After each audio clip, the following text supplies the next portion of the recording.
day when I was in middle school, I was on the bus home and a middle-aged man started to touch my butt. The next day, he was on the same bus route again. Luckily, there was a boy from my school there, and he promised that he'd stay with me until my stop. But as I was getting off the bus, the guy touched my butt again. My backpack kind of hampered his action, but it still made me so uncomfortable. It still makes me uncomfortable today. And I know that this hasn't only happened to me, and I really hope that girls in the future can stand up for themselves. I was 14 years old when my older sister got an older boyfriend. He was over 30 and she was about 20.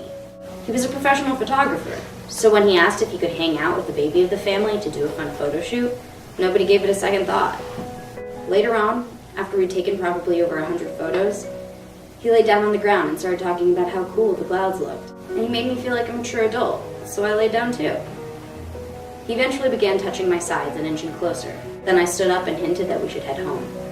I never saw him again. I didn't even tell my sister until a year later when she started talking about getting married.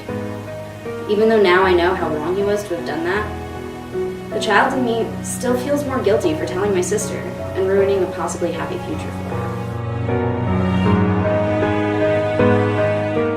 Last year, I was raped twice in 1 year. The first incident happened when I was in the county jail. The man was my cellmate. I was so afraid. In my mind, I thought that this man was going to kill me. He kept on telling me that he would snap my neck like a twig. Through all the events that followed, I felt like I was the bad guy. People came and looked in my window for weeks afterwards. It made me feel like I had done something wrong. All that I wanted to do was die. I started having these nightmares, basically reliving what happened over and over again.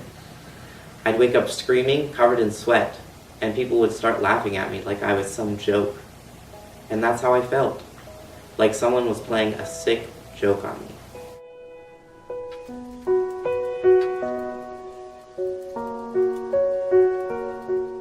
If I had $1 trillion, I would provide funding for safe houses. If I had $1 trillion, I would ensure that there is a psychologist in every school throughout the nation. If I had $1 trillion, I would create educational programs about sexual harassment for high schoolers. If I had $1 trillion, I'd provide free mental health care for every American. We want to stop this cycle of sexual harassment and abuse. If we had $1 trillion, we could help break the cycle.